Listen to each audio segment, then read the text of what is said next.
Complete story ಇಲ್ಲಿಲ್ಲ ಕತ್ತರಿ. Sir ನಿಮ್ಮ ಹೆಸರು? ಸರ್ ನಮ್ಮ ಹೆಸರು ಪ್ರಕಾಶ್ ಅಂತ ಹೇಳಿ, ಕಲ್ಕುಣಿ. ಸರ್ ಕಲ್ಕುಣಿ ದೇವರಾಜ್ ಇದಾರಲ್ಲ, ಹೌದು, ಕಾಂಗ್ರೆಸ್ನ ತಾಲೂಕು ಅಧ್ಯಕ್ಷರಿದಾರಲ್ಲ, ಅವರು ಕಲ್ಕುಣಿಯ 2 ಸೊಸೈಟಿಗಳ ಮೇಲೆ ಇಡ್ತಾ ಹೊಂದಿದ್ದಾರೆ. ಆ 2 ಸೊಸೈಟಿಗಳು ಅಭಿವೃದ್ಧಿ ಆಗ್ತಾ ಇಲ್ಲ, ಅವ್ರು ಮಾತ್ರ ಅಭಿವೃದ್ಧಿ ಆಗ್ತಿದ್ದಾರೆ ಅಂತ ತುಂಬಾ ಜನ ನನಗೆ ಆರೋಪ ಮಾಡ್ತಾ ಇದ್ದಾರೆ. ಸರ್ ಇದ್ರ ಬಗ್ಗೆ ಏನ್ ಹೇಳ್ತೀರಾ ಸರ್? 2 ಸೊಸೈಟಿಲಿ ಇಡ್ತಾ ಅವ್ರದ್ದು ಚೆನ್ನಾಗೈತೆ. ಒಂದು ಸೊಸೈಟಿ ಈಗ ಈ ಸಾರಿ ಹೊಸ ಬಿಲ್ಡಿಂಗ್, ಕೋಆಪರೇಟಿವ್ ಸೊಸೈಟಿ ಹೊಸ ಬಿಲ್ಡಿಂಗ್ ಎಲ್ಲ ಮಾಡಿದ್ದಾರೆ, ಸ್ಟಾಫ್ ಎಲ್ಲ ಚೇಂಜ್ ಆಗಿದ್ದಾರೆ.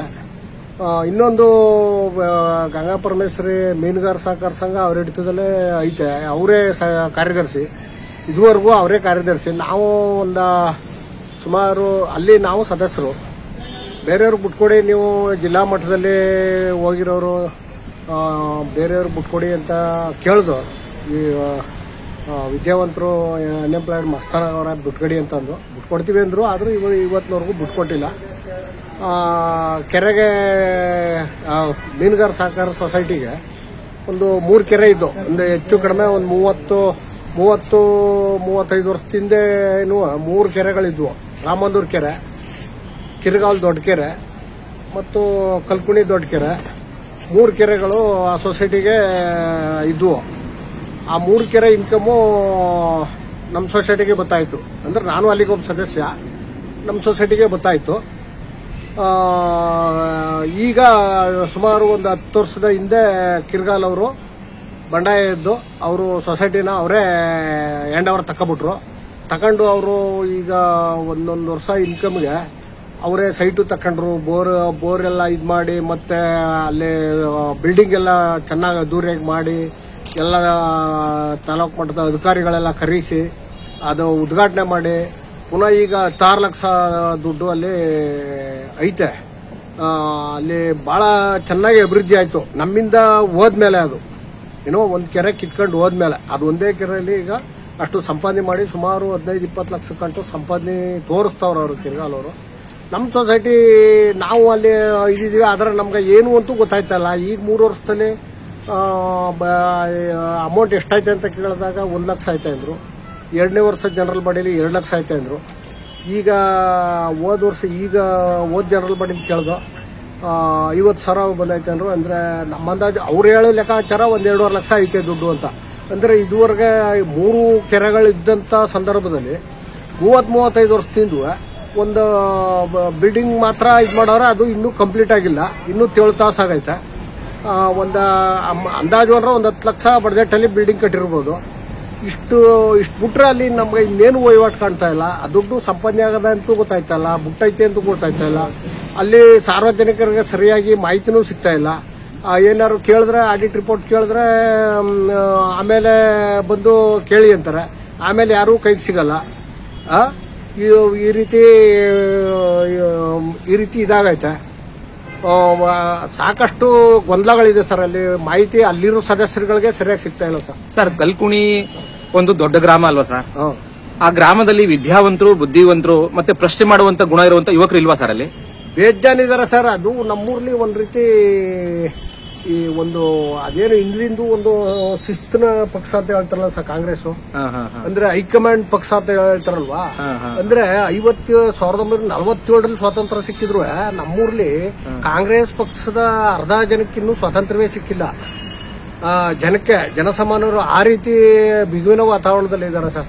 ಇವತ್ತು ನೀವು ಯಾರು ಮನೇಲಿ ಹೋಗಿ ಮನಿಕಬೇಡಿ, ಎಲ್ಲ ಪಡಸಲ್ ಮನಿಕಂದ್ರು ಮನಿಕೊಳ್ಳುವಂತ ಸ್ಟೇಜಲ್ಲಿ ಇನ್ನೂ ಜನ ಅವ್ರೆ.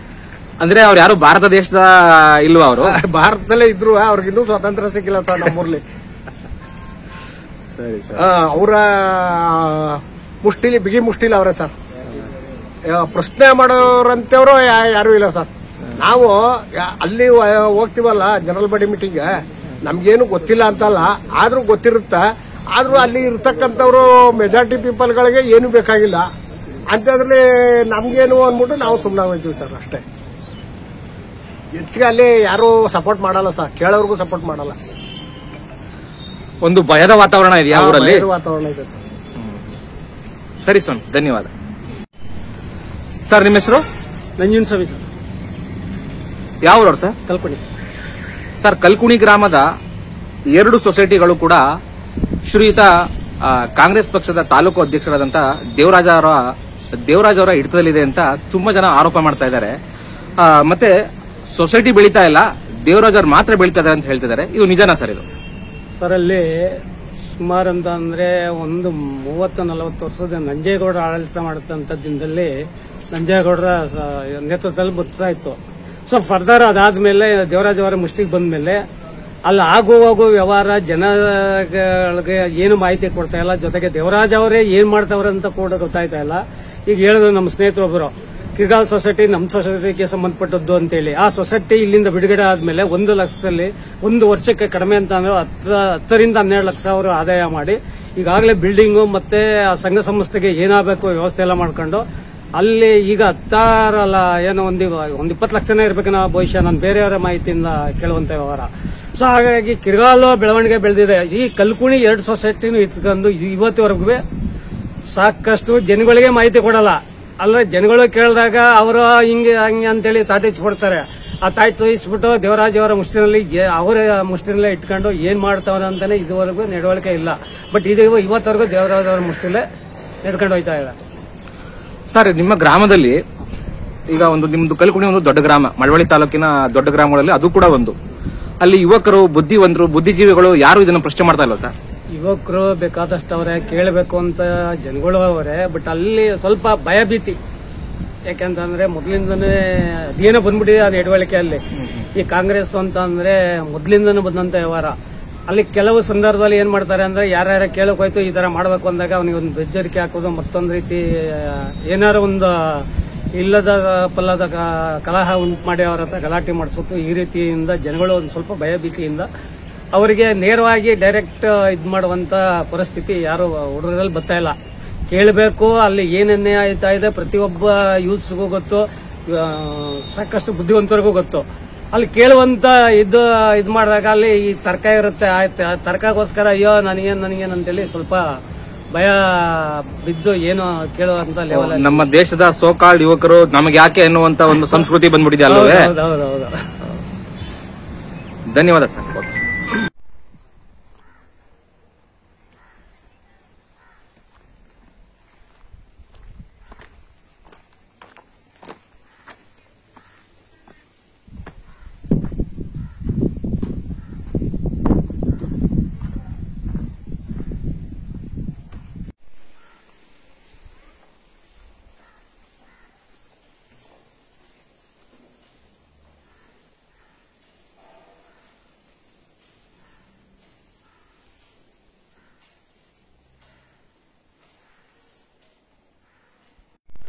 ಸರ್, ನಿಮ್ಮ ಹೆಸರು?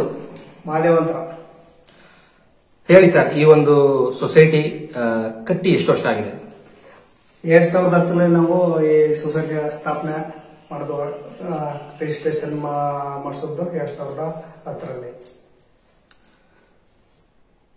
ಈಗ ಈ ಸೊಸೈಟಿ ಸರ್ ಒಂದು ಲಾಭದಲ್ಲಿದೆ, ನಷ್ಟದಲ್ಲಿದೆ ಸರ್? ಈಗ ಲಾಭದಲ್ಲೈತೆ. ನಿಮ್ಮ ಸೊಸೈಟಿಲಿ ಎಷ್ಟು ಜನ ಸದಸ್ಯರಿದ್ದಾರೆ? ಈಗ 360 ಜನ ಸದಸ್ಯರಿದ್ದಾರೆ. ವರ್ಷ ಪೂರ್ತಿ ಮೀನು ಸಿಗುತ್ತೆ ನಿಮ್ಮ ಕೆರೆಯಲ್ಲಿ? ವರ್ಷ ಪೂರ್ತಿ ಸಿಗಲ್ಲ, ವರ್ಷದಲ್ಲಿ ಒಂದು 6 ತಿಂಗಳು ಸಿಗುತ್ತೆ. ಅಂದ್ರೆ 6 ತಿಂಗಳು ಅದು ದಪ್ಪ ಆಗಬೇಕು. ಯಾವ ಕೆರೆ ಸರ್ ನಿಮ್ದು? ನಮ್ದು ಕಿರ್ಗಾಲ್ ಕೆರೆ. ಕಿರ್ಗಾಲ್ ಕೆರೆ. ಸರ್, ನಿಮ್ಮ ಒಂದು ಗಂಗಾಪರೇಶ್ವರಿ ಮೀನುಗಾರರ ಸಂಘದ ಸದಸ್ಯರುಗಳಿಗೆ ಸರ್ಕಾರದಿಂದ ಏನೇನು ಸವಲತ್ತುಗಳು ಬಂದಿದೆ ಸರ್? ಸರ್ಕಾರದಿಂದ ನಾವು ಬಲ ಕೊಡ್ಸಿದೀವಿ. ಬಲೆ, ಬೋಟ್ಗಳು, ಆಮೇಲೆ ಇದು ಮನೆ ವಸತಿ ಮನೆಗಳು ಕೊಟ್ಟಿದ್ದೀವಿ.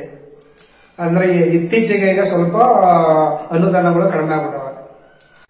ಸರ್, ಈ ಒಂದು ನಿಮ್ಮ ಕಟ್ಟಡ ಕಟ್ಟಲಿಕ್ಕೆ ನೀವು ಧನ ಸಹಾಯ ಸರ್ಕಾರದಿಂದ ತಗೊಂಡಿದ್ದೀರಾ ಸರ್? ಸರ್ಕಾರದಿಂದ ತಗೊಂಡಿದ್ದೀವಿ ನಾವು. ಸರ್ಕಾರದಿಂದ ನಮ್ಗೆ ಸಹಾಯಧನ ಅಂದ್ಬಿಟ್ಟು ಮೀನುಗಾರಿಕೆ ಇಲಾಖೆಯಿಂದ 7.5 ಲಕ್ಷ ರೂಪಾಯಿ ಕೊಟ್ಟಿದ್ದಾರೆ. ಮತ್ತೆ ನಿಮ್ಮ ಮೀನುಗಾರರ ಒಂದು ಜೀವನೋಪಾಯಕ್ಕೆ ಆಗೋ ಅಥವಾ ಅವರ ಬೇರೆ ಇನ್ಯಾವುದರ ಸಹಾಯಗಳು ಮಾಡಿದಾರೆ ಸರ್ಕಾರದಿಂದ? ನಾವು ನಮ್ಮ ಸಂಘದ ಸದಸ್ಯರುಗಳಲ್ಲಿ ಯಾರು ತೀರೋದ್ರೆ ಅವ್ರಿಗೆ ಮರಣ ನಿಧಿ ಅಂದ್ಬಿಟ್ಟು ಒಂದು 5,000 ರೂಪಾಯಿ ಮರಣ ನಿಧಿ ಕೊಡ್ತೀವಿ ಸಂಘದ ಸದಸ್ಯರಿಗೆ. ನಮ್ಮ ಸಂಘದಲ್ಲಿ ಆಗುವಂತ ಏನಾರ ಸಹಾಯಗಳು ಅಲ್ಪ ಸ್ವಲ್ಪ ಏನಾರ ಮಾಡ್ತೀವಿ ನಮ್ಮ ಸದಸ್ಯರಿಗೆ. Okay sir. ಸರ್ ನಿಮ್ಮ ಹೆಸರು ಸರ್? ಆನಂದ್ ಕಲ್ಕುಣಿ. ಸರ್ ಹೇಳಿ. ನಿಮ್ಮ ಕಲ್ಕುಣಿ ಗ್ರಾಮದ 2 ಸೊಸೈಟಿಗಳು ಅಭಿವೃದ್ಧಿ ಆಗ್ತಾ ಇಲ್ಲ. ಅದರ ಒಡೆತನ ಇರುವಂತದ್ದು, ಅದು ಒಡೆತನ ಅಲ್ಲ, ಅದರ ಇನ್ಚಾರ್ಜ್ ಇರುವಂತ ದೇವರಾಜ್ ಅವರು ತಾವು ಮಾತ್ರ ಬೆಳೀತಾ ಇದ್ದಾರೆ, ಆ ಸೊಸೈಟಿನ ಬೆಳೆಸ್ತಾ ಇಲ್ಲ ಅಂತ ಸಾಕಷ್ಟು ಆರೋಪಗಳು ಕೇಳ್ಬರ್ತಾ ಇದೆ. ಇದು ನಿಜಾನ ಸರ್? ಇದು ಸತ್ಯಕ್ಕೆ ತುಂಬಾ ಹತ್ತಿರವಾದ ಮಾತು ಸರ್. ಇದರಲ್ಲಿ ಅವರು ಆರೋಪ ಮಾಡ್ತಿರೋದ್ರಲ್ಲಿ ಎಳ್ಳಷ್ಟು ಸುಳ್ಳಿಲ್ಲ. ಕಾರಣ 2 ಸೊಸೈಟಿಗಳಿಗೂ ಅಧಿಪತಿ ಅವನೇ ಆಗಿದ್ದಾನೆ. ಕಾರಣ ಅವನಿಗೆ ನಾನು ಒಬ್ಬ ತಾಲೂಕು ಮಟ್ಟದ ಪದಾಧಿಕಾರಿ ಅಂತ ಒಂದು ಅಹಂ ಮೇಲೆ ಈ ಒಳಗಡೆ ಇರೋರು ಎದುರಿಸ್ಕೊಂಡು ತಾನು ಸೊಸೈಟಿಗಳನ್ನ ಅಧೋಗತಿಗೆ ತಂದ್ಬಿಟ್ಟಿದ್ದಾನೆ ಸರ್. ಸರ್ ಆ ಒಂದು ಸೊಸೈಟಿಯ ಸಂಸ್ಥಾಪಕರು ನೀವೇ ಅಂತ ಕೇಳ್ಪಟ್ಟೆ ಸರ್. ಖಂಡಿತ. ನೀವು ಆ ಸೊಸೈಟಿಲಿ ಇವಾಗ ಭಾಗವಾಗಿಲ್ವಾ? ಆ ಒಂದು ಸೊಸೈಟಿಯಲ್ಲಿ ಆ ಸೊಸೈಟಿಯಲ್ಲಿ ನಾನು ಫೌಂಡರೇ ಸರ್. ಅದಕ್ಕೆ ಕ್ರಮೇಣ ಗೆದ್ದಲು ಕಟ್ಟದ ಉತ್ತಕ್ಕೆ ಹಾವು ಬಂದು ಸೇರ್ಕೊಂಡಂಗೆ ಈತ ಬಂದು ಸೇರ್ಕೊಂಡ್ಮೇಲೆ ಅವನ್ನ ಯಾವ ರೀತಿ ಬೈಫರ್ಕೇಶನ್ ಮಾಡಬೇಕು ಮಾಡ್ಬಿಟ್ಟು ನಾಮಕಾವಸ್ಥ ಪಟೇಲ್ ಆ ರೀತಿ ಇರೋರನ್ನ ನಿರ್ದೇಶಕರು ಮಾಡ್ಕೊಂಡಿದ್ದಾರೆ. ಅವರು ಅವನು ಹೇಳಿದ ಕಾಗೆ ಕೊಂಬದೆ, ಹೌದು ಕೊಂಬಿದೆ, ಕಾಗೆ ಬೆಳಗದೆ, ಬೆಳಗಿದೆ. ಇಂಥವ್ರು ಮಾತ್ರ ಇದ್ದಾರೆ ಪಾಪ. ಅವ್ರನ್ನ ನಾನು ದಡ್ರು ಅಂತ ಹೇಳ್ತಾ ಇಲ್ಲ, ಅಂಥವ್ರನ್ನ ಮಾತ್ರ ಡೈರೆಕ್ಟರ್ ಮಾಡ್ಕೊಂಡಿದ್ದಾನೆ. ಯಾವಾಗ ಮೀಟಿಂಗ್ ಮಾಡ್ತಾನೆ ಅಂತ ಡೈರೆಕ್ಟರ್ಗಳಿಗೆ ಗೊತ್ತಿಲ್ಲ. ಬಟ್ ಮೀಟಿಂಗ್ ಅಲ್ಲಿ ಏನ್ ನಡೀತಿದೆ ವಿಚಾರ ಮೊದಲೇ ಗೊತ್ತಿಲ್ಲ. ಈ ರೀತಿಯಾಗಿ ಆ ಡೈರೆಕ್ಟರ್ಗಳು ಏನಪ್ಪ ಯಾವಾಗ ನಿಮ್ ಮೀಟಿಂಗ್ ಅಂದ್ರೆ ಯಾವ ಮೀಟಿಂಗು ಬೇಡ ಅಂತಾರೆ. ಈ ಮಟ್ಟದಲ್ಲಿ ನಡ್ಕೊಂಡು ಹೋಗ್ತಾ ಇದೆ ಸರ್.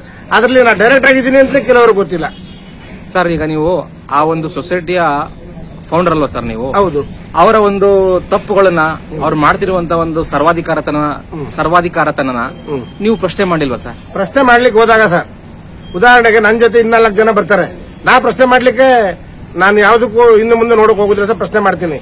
ನನ್ನ ಜೊತೆ ಬಂದವ್ರಿಗೆ ಏನ್ ಮಾಡ್ತಾರೆ ಅಂದ್ರೆ, ಉದಾಹರಣೆಗೆ XYZ 3 ಜನ ಬರ್ತಾರೆ. XYZ 3 ಜನ ನಾಳೆನೆ ಅವ್ರ ಮನೆಗೆ ಹೋಗ್ಬಿಟ್ಟು ನಿಮ್ಮ ಶಾಸ್ತ್ರ ವಗೇರೆ, ನಿಮ್ಮ ಇದು ಪೊಲೀಸ್ ಸ್ಟೇಷನ್ ವಗೇರೆ ನಾವು ಯಾವ್ದಕ್ಕೂ ಬರುವುದಿಲ್ಲ, ನಿಮ್ಮ ಮಗ ಹಿಂಗ್ ಮಾಡ್ತಾರೆ ಅಂತ ಹೇಳ್ಬಿಟ್ಟು ಅವ್ರ ಪೇರೆಂಟ್ಸ್ಗೆ ಬೇಕಟ್ ಮಾಡಿ ಇದು ಮಾಡೋದು, ಟೈಟ್ ಮಾಡೋದು, ಎಮೋಷನಲ್ ಬ್ಲಾಕ್ ಮೇಲ್ ಮಾಡೋದು, ಬ್ಲಾಕ್ ಮೇಲ್ ಮಾಡೋದು. ಪಾಪ ಈ ದೃಷ್ಟಿಯಲ್ಲಿ ಪಾಪ ಪೇರೆಂಟ್ಸ್ ಮಗನ್ ಕರ್ದು ಬೈದ್ಬಿಟ್ಟು ನೀವು ಹೋಗ್ಬೇಡಕಪ್ಪ ಅವ್ರ ಸವಾಸಕ್ಕೆ ಅಂತ ಅವರು ಟೈಟ್ ಮಾಡ್ಕೊಳ್ಳೋದು. ಸರ್ ಇದೇ ರೀತಿ ಮುಂದುವರೆದ್ರೆ ಕಲ್ಕುಣಿಯ ಸೊಸೈಟಿಗಳ ಭವಿಷ್ಯ ಮತ್ತೆ ಪ್ರಶ್ನೆ ಮಾಡುವಂತ ಯುವಕರು ಹುಟ್ಟಲಿಲ್ಲ ಅಂತಂದ್ರೆ ಬದಲಾವಣೆ ಹೇಗೆ ಸರ್ ಹಾಗಾದ್ರೆ? ಈಗ ಏನಾಗಿದೆ ಅಂದ್ರೆ ಸರ್, ಕಲ್ಕುಣಿ ಸೊಸೈಟಿ ಭವಿಷ್ಯ ಸಂಪೂರ್ಣವಾಗಿ ತಳಮಟ್ಟಕ್ಕೆ ಬಂದ್ಬಿಟ್ಟಿದೆ. ಕಾರಣ ಈತ ಅಧಿಪತಿ ಆಗಿರೋದ್ರಿಂದ ತಾನು ಏನ್ ಮಾಡಬೇಕು, ಅಲ್ಲಿ ಏನ್ ಮೀನು ಸಣ್ಣ ಮೀನು ತಿಂತದೆ ಅವೆಲ್ಲ ಇಲ್ಲ, ಇವಾಗ ಕೆರೆನೇ ತಿಂತಾನೆ. ಎರಡನೇದಾಗಿ ಈ ಸೊಸೈಟಿಗೆ ಯಾವಾಗ ಮೀಟಿಂಗ್ ನಡೀತದೆ, ಅದ್ರ ಲಾಭ ಎಷ್ಟು, ನಷ್ಟ ಎಷ್ಟು, ಮೀನು ಎಷ್ಟು ಹಿಡ್ದಿದ್ದಾರೆ, ಮರಿ ಎಷ್ಟು ಬಿಟ್ಟಿದ್ದಾರೆ, ಅದ್ರ ಬಗ್ಗೆ ದಾಖಲೆನೇ ಇಲ್ಲ. ಮೊದಲಾಗಿ ಸೊಸೈಟಿಗೆ ಆಡಿಟೇ ಇಲ್ಲ. ಸರ್ ಕಲ್ಕುಣಿಯ ಒಂದು ದೊಡ್ಡ ಕೆರೆ ಬಗ್ಗೆ ನಾನೇ ಒಂದು ಸುದ್ದಿ ಮಾಡಿದೆ ಸರ್. ಮಣ್ಣೆಲ್ಲ ಲೂಟಿ ಮಾಡ್ತಾ ಇದಾರೆ ಅಂತ ಒಂದಷ್ಟು ಜನ ಮಾಹಿತಿ ಕೊಟ್ಟಿದ್ರು ನನಗೆ ಕಲ್ಕುಣಿ ಗ್ರಾಮದಿಂದ. ಅದು ಇವರ ಕೈವಾಡನೆ ಸರ್? ಅದು 100ಕ್ಕೆ 100 ಭಾಗ ಸರ್. ಯಾಕೆಂದ್ರೆ ಈತ ಅದನ್ನ ಮಣ್ಣನ್ನ ಗೋರ್ಕಡೆಯಿಂದ ಜನಕ್ಕೆ ಹೇಳ್ಬಿಟ್ಟ. ಪಾಪ ಅವ್ರನ್ನ ತಪ್ಪು ಅಂತ ಹೇಳೋದಿಲ್ಲ. ಕಾರಣ ಏನ್ ಗೊತ್ತಾ ಸರ್, ಪಕ್ಕದಲ್ಲಿ ಮಿಕ್ಕೆರೆ ಕೆರೆ ಅಂತ ಒಂದಿದೆ, ಅದಕ್ಕೆ 3,70,000 ರೂಪಾಯಿನ ಸ್ಯಾಂಕ್ಷನ್ ಮಾಡಿದ್ರು ಸಿಲ್ಟಕ್ಕೆ. ಈ ತರ ಎಲ್ಲ 3,70,00,000. ಅದೇ ರೀತಿ ಇಲ್ಲೂ ಸುತ್ತ ಕೋರ್ಕೊಂಡಾಗ ಇದ್ರಲ್ಲಿ ಏನಾದ್ರು ಬಿಲ್ ಮಾಡ್ಕೋಬಹುದು ಅನ್ನೋ ಅಭಿಪ್ರಾಯ ಇತ್ತು. ಅದರಿಂದ ಆ ಕೆಲಸ ಮಾಡಿದ್ದಾರೆ ಸರ್. ಆದ್ರೆ ಏನು ಬಿಲ್ ಆಗಿಲ್ಲ ಇದಕ್ಕೆ. ಬಿಲ್ ಆಗೋಗಿ ನೀರು ತುಂಬ ಜನ ಬಿಡ್ಲಿಲ್ಲ. ಇವ್ರು ಈ ತರ ಮಾಡಿದ್ರೆ ಅಂತ ಗೊತ್ತಾಗಿ ಸರ್ ಸೊಸೈಟಿಯಲ್ಲಿ ಷೇರುದಾರರಿಗೆ ಬೋನಸ್ ಅಥವಾ ಡಿವಿಡೆಂಟ್ ಏನಾರ ಕೊಡ್ತಾ ಇದಾರೆ ಸರ್? ಸರ್ ಡಿವಿಡೆಂಟ್ ಬೋನಸ್ ಅಂದ್ರೆ ನಮ್ಮ ಜನಾಂಗಕ್ಕೆ, ನಮ್ಮ ಷೇರುದಾರರಿಗೆ ಡಿವಿಡೆಂಟ್ ಅಂದ್ರೆ ಏನು ಅಂತಲೇ ಗೊತ್ತಿಲ್ಲ, ಆ ಮಟ್ಟಕ್ಕಿದೆ. ಕಾರಣ ಯಾಕೆಂದ್ರೆ ಇವರು ಡಿವಿಡೆಂಟ್ ಅಂದ್ರೆ ಏನು ಅಂತ ಷೇರುದಾರರಿಗೆ ಹೇಳಿದ್ರಲ್ಲ ಸರ್, ಡಿವಿಡೆಂಟ್ ಬರೋದು. ಬೋನಸ್ ಅಂದ್ರೆ ನಮ್ದು ಅವ್ರು ಹೇಳ್ತಾರೆ ಅಂದ್ರೆ ದಾಸೇನ್ ಬೋನಸ್ ಇರ್ಬೇಕಂತ ತಿಳ್ಕೊತಾರೆ. ಅಂದ್ರೆ ಆ ಮಟ್ಟಕ್ಕೆ ತಯಾರಾಗಿದೆ. ಡಿವಿಡೆಂಟ್ ಬೋನಸ್ ಕೊಡೋ ಮಾತು ಒಂದ್ ಕಡೆ ಇರಲಿ ಸರ್, ಜನಕ್ಕೆ ಮೀನ್ ಕೊಡೋದಿಲ್ಲ. ಅಲ್ಲಿ ಮೀನ್ ಹಿಡಿಯೋದೆಲ್ಲ ಬರೀ ರಾತ್ರಿ ಹೊತ್ತು, ಹಗಲೊತ್ತು ಮೀನೇ ಹಿಡಿಯೋದಿಲ್ಲ. ಒಂದು ಆ ಹಿಡಿದಕ್ಕೆ ಲೆಕ್ಕನೂ ಇಲ್ಲ, ಪುಸ್ತಕನೂ ಇಲ್ಲ. ಅವ್ರು ಯಾರು ಹಿಡಿತಾರೆ ಅಂದ್ರೆ ಕೆಲವು ನಿಯಮಿತವಾದ ವ್ಯಕ್ತಿಗಳು ಮಾತ್ರ ಅಲ್ಲಿ ಇರ್ತಾರೆ, ಅವ್ರು ಇಷ್ಟ ಬಂದವ್ರಿಗೆ ಮಾತ್ರ, ಇನ್ನು ಉಳಿದವ್ರಿಗೆ ಯಾರಿಗೂ ಮೀನು ಹೋಗರೇ ಇಲ್ಲ. ಸರ್ ಕಲ್ಕುಣಿ ಗ್ರಾಮದಲ್ಲಿ ಸುಮಾರು ಮೀನು ಹಿಡಿಯುವಂತ ಎಷ್ಟು ಕುಟುಂಬಗಳಿವೆ ಸರ್? ಮೀನು ಹಿಡಿಯೋ ಕುಟುಂಬ ಕಡೆ ಕನಿಷ್ಠ ಅಂತಂದ್ರೆ 200 ಕುಟುಂಬ ಇದೆ ಸರ್. ಆ 200 ಕುಟುಂಬದವರು ಆರ್ಥಿಕವಾಗಿ ತುಂಬಾ ಅಭಿವೃದ್ಧಿ ಆಗಿದ್ದಾರೆ? ಇಲ್ಲ ಸರ್, ಆರ್ಥಿಕವಾಗಿ ಪೂರಾ ಅವರು ಸಬಲರೇ ಅಲ್ಲ. ಅವ್ರು ಯಾರು ಹೋಗಿ ಅವ್ರನ್ನ ಪ್ರಶ್ನೆ ಮಾಡ್ತಾ ಇಲ್ವಾ? ಪ್ರಶ್ನೆ ಮಾಡಿದ್ರೆ ಮೀನುಡಿ ಕರೀದಿಲ್ವಲ್ಲ. ಓ, ಆ ರೀತಿ. ಅಲ್ಲಿಗೆ ಮೀನುಗಾರರಿಗಿಂತನೂ ಪ್ರಬಲರಾಯವರು. ಪ್ರಬಲರು ಸರ್. ಅವ್ರು ಎದುರಿಸಿ ಬೆದರಿಸಿ ಅವ್ರು ಆಮೇಲೆ ಇವ್ರು ಕೊಟ್ಟ ಸ್ಕೂಲಿಗೆ ಮೀನಿಡಬೇಕು ಅವರು. ಓ, ಅದರಲ್ಲೂ ತಾರತಮ್ಯನಾ? ಆಮೇಲೆ ಇಷ್ಟು ಹಿಡಿದು ಅಂತ ಅವ್ರು ಬೇರೆಯವ್ರಿಗೆ ಹೇಳಂಗಿಲ್ಲ. ಇದ್ರ ಜೊತೆಗೆ ಇನ್ನೂ ಇದೆ ಸರ್, ಹೇಳ್ಬಿಡ್ತೀನಿ. ಈ ನಮ್ಮ ಸೊಸೈಟಿಗೆ ನಮ್ಮ ಸ್ನೇಹಿತರುಗಳು ಹೇಳ್ದಂಗೆ 3 ಸೊಸೈಟಿ ಇತ್ತು ಸರ್. ಪ್ರಥಮ ಕಲ್ಕುಣಿ, 2 ಕಿರ್ಗಾವಲು, 3 ರಾಮಂದೂರು. ರಾಮಂದೂರು ಕೆರೆ ಏನಾಗುತ್ತೆ ಅಂತ ನಮ್ಗೆ ಗೊತ್ತಿಲ್ಲ ಸರ್ ಈಗ. ಯಾಕೆಂದ್ರೆ ಅದು ಸೊಸೈಟಿ ಇದ್ದದೋ ಇಲ್ವೋ, ಅಥವಾ ಯಾರು ಒಳಗುತ್ತಿಗೆ ಕೊಟ್ಟಿದ್ದಾನೋ, ಅಥವಾ ಒಳಗುತ್ತಿಗೆ ಬರ್ತಾರೋ ಹಣ ಏನಾಯ್ತು, ಅಥವಾ ಇವರೇ ಮರಿ ಆಗ್ತಾ ಇದ್ದಾನೋ ಲೆಕ್ಕದಲ್ಲಿ, ಅದು ಅದ್ರ ಬಗ್ಗೆ ಏನು ಗೊತ್ತಿಲ್ಲ ಸರ್. ಕಿರ್ಗಾವಲ್ ಕೆರೆ ನಮ್ಮ ಜನಾಂಗದವರೇ ಆ ಕೆರೆನ ಬಿಟ್ಕೊಡಿ ಅಂದಾಗ ಬಿಟ್ಕೊಡಕ್ಕೆ ಬಹಳಷ್ಟು ಕಿರಿಕ್ ಮಾಡ್ಕೊಂಡ್ರು. ನಾನು ಹೋರಾಟ ಮಾಡಿ ಕೆರೆ ಕಿತ್ಕೊಟ್ಟೆ. ಇವತ್ತು ಅವರು ಫಸ್ಟ್ ಕ್ಲಾಸ್ ಆಗಿ ಹೆಚ್ಚು ಕಡಿಮೆ ಒಂದು 15-20 ಲಕ್ಷ ಬಿಲ್ಡಿಂಗ್ ಕಟ್ಟಿದ್ದಾರೆ, 15-20 ಲಕ್ಷ ದುಡ್ಡು ಇಟ್ಕೊಂಡಿದ್ದಾರೆ. ಫಸ್ಟ್ ಕ್ಲಾಸ್ ಜನಕ್ಕೆ ಡಿವಿಡೆಂಡ್ ಬೋನಸ್ ಎಲ್ಲ ಕೊಟ್ಟು ಸದಸ್ಯರಿಗೆಲ್ಲ ಅನುಕೂಲ ಮಾಡಿಕೊಟ್ಟಿದ್ದಾರೆ. ಇಲ್ಲಿ ಸದಸ್ಯರಿಗೆ ಅಯ್ಯೋ ನಾ ಸದಸ್ಯನ ಅಲ್ಲಿ ಅನ್ನೋ ಮಟ್ಟಕ್ಕೆ ಆಗ್ಬಿಟ್ಟಿದ್ದಾರೆ ಸರ್. ನಮ್ಮ ಯೂಟ್ಯೂಬ್ ಚಾನೆಲ್ನ ಸಬ್ಸ್ಕ್ರೈಬ್ ಆಗಿ, ಲೈಕ್ ಮಾಡಿ, ಪಕ್ಕದಲ್ಲಿ ಕಾಣಿಸೋ ಬೆಲ್ ಐಕನ್ನ ಕ್ಲಿಕ್ ಮಾಡಿ.